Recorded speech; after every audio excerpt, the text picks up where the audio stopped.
I helped one of my clients go from 600 a month to 6.8K a month in 13 weeks through Twitter. We did this all without using ads, purely organic. The results that we got were from calls and leads that came directly from the Twitter platform itself. So in this video, I'll show you exactly how we got them those results. Quick note, the client has chosen to remain anonymous, so I'll be sharing our chat messages without actually showing the face throughout the process. So this client runs a consultancy business that helps entrepreneurs build an audience online, but they weren't seeing as much traffic or leads through Twitter itself. So at the start, they were making $800 a month from Twitter. They had pretty bad traffic, as they said. No one respected them or saw them as an authority. They were getting broke and unqualified leads and had to close clients at a discount. If I'm not wrong, this 600 a month was from like 2 or 3 clients. So it just shows you where they were at. So here's proof and the approximate timeline of what we did. We launched a one-on-one program. We sold out 3 spots in a week, scaling them to 3K a month from Twitter. Then we launched a new tier of the offer, which brought them to 5.4K a month. And then we launched a cohort, which sold out 5 spots in 8 days, which brought us to 6.8K USD. We actually got them to a total of 8.2K MRR, but I didn't include that because it was a bit later on. Real quick, I'm Benjamin Chan, founder of Kalem Content, a Twitter growth agency helping B2B brands grow their Twitter as a marketing channel and get high quality leads and calls from it. We handle everything, the entire writing, ideating, and posting process. Often the client doesn't even have to touch the account at all. Our clients have driven 50 million impressions in the last year and $200,000 in documented client results. This is a quick overview on the process. I'll get into specifics later. This is just so you can see the general flow. We started by building out the process and the unique angle. A big issue my client had was that no one knew what they did or how they were better than everyone else in the already saturated market. They were in the social media space, so you can imagine how many people were in that same niche. So our first priority was taking the already working processes, finding marketable points about it. What made it special? What made it different? So and so. This is what I call the unique angle. Secondly, we implemented my story marketing framework. This is my flagship framework that combines timeless storytelling with modern marketing psychology. So we cut off all the random posts and broad targeting that didn't actually grow the brand.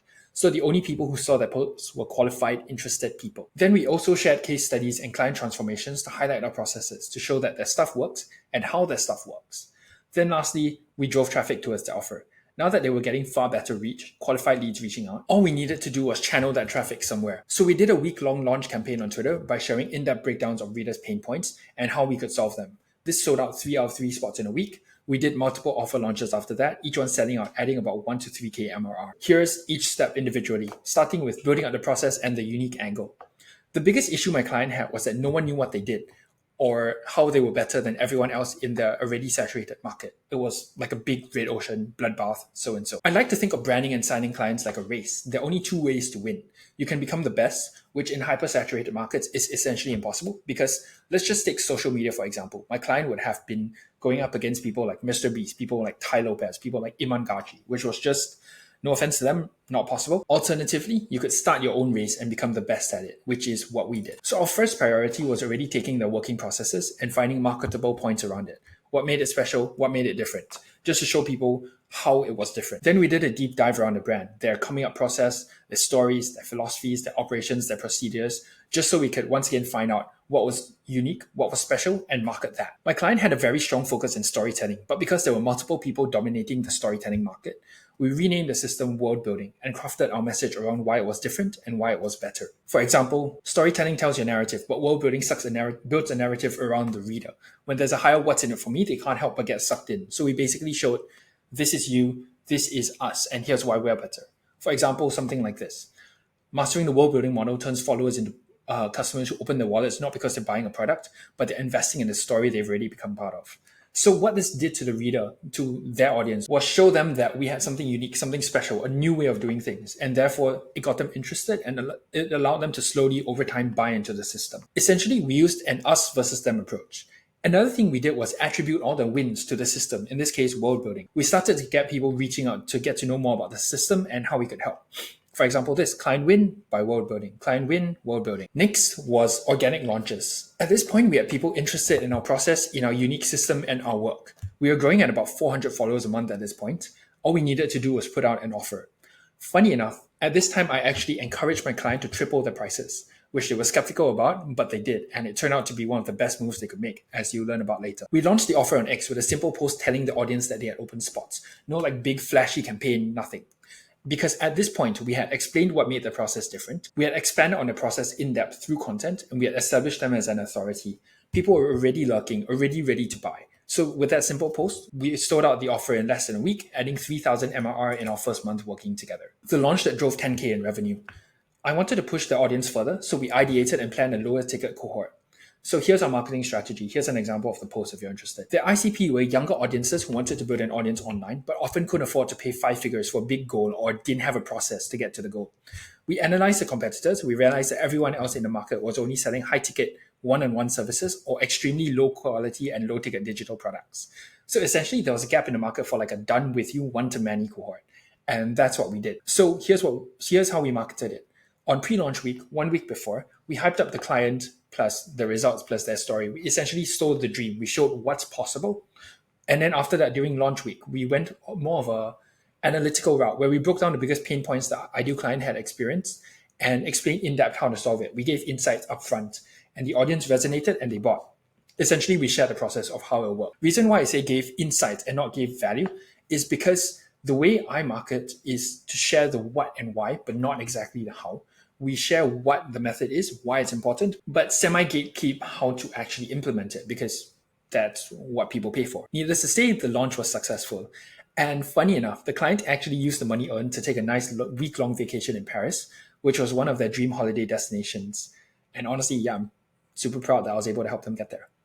They actually signed the last client on the plane, which was really cool. So, final results, 8.2K MRR added across the 5 months we worked together. Nearly 2K followers added, 12 clients signed, 50 leads, and a few other like one-off deals, one-off little product things, but I don't count those because those aren't like high-ticket clients. But more importantly, the client now has a strong authoritative brand and is a well-known leader in the industry. Essentially, their personal brand now acts as an asset that's a free client funnel. Readers can forever become instant fans just by finding their profile, reading a few of their tweets, without ads, without like any sort of SEO optimization, whatever. It's like ads that run forever, but completely free of charge. Plus, not to mention, people who find your Twitter brand actually want to be there. Compared to ads which pop up in your face, Twitter is social media. People come ready to be entertained. People come ready to read, ready to scroll, ready to just consume whatever pops up. Essentially, they come with a far more ready and open mind. So, just wanted to leave you with a few other important lessons. Market what makes you unique. Once again, going back to the race analogy, you can either become the very, very best in your niche or create your own race and convince people why it's important. This is what we did. Secondly, all content must be part of your funnel. It must either attract, nurture, or convert. This way, every piece of content slowly moves readers towards buying from you. Thirdly, perceived value is more important than value. Though obviously you need to have a damn good product or service to start with, but the mistake most people make on social media is that they think, oh, my product's good enough, it'll market itself. That's not true. You actually have to show and put effort into showing the perceived value of it, building the perceived value. Fourthly, use content to build trust so the sale is effortless. My client has a 70 to 80% close rate while working with us.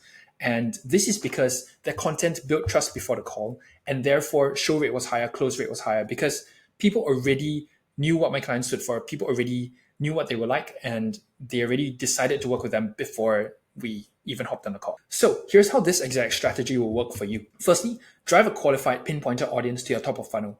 So determine what makes you better in your niche and write content flexing it. Over time, you build an audience of curious, high-quality readers. And this is high quality because these are readers that bought into your philosophy, your way of thinking, rather than a flashy lifestyle or dirt cheap prices. I like to say people buy into good quality clients buy into philosophy. Bad quality clients buy into promise and price. Next, build an authoritative middle of funnel frame. Share case studies, testimonials, client wins, in-depth breakdowns of your system. Freely give away the what and why. And if you want, even a bit of the how. Don't paywall your processes because prospects won't even know what they're getting if you try to do that. And this applies to do it yourself, done with you, and done for you. Use timeline selling to bring people into your bottom of funnel. So share lead magnets of your system or auto plugs under your post, leading people to your website, email list, or Calendly. So here's the thing. To do all of this by yourself, you need to know what makes content go viral. You need to know what hooks the right kind of people because X is social media. It's not a search engine. You need to optimize content to your positioning and your offer. You need to have a good understanding of copywriting to believe shift readers. You need to actually write the content. You need to analyze why the content works. If it flops, why it flops. If it does well, why it does well. And more importantly, what to do about it. You need to find and post content at times where your audience is the most active to maximize reach. And you need to keep up with algorithms and trends. You can do this on your own, or get us to do it for you. We'll build out your case studies, run your brand so you get followers, authority, and qualified leads on autopilot. If you're interested, click the first link in the description to book a call directly with me.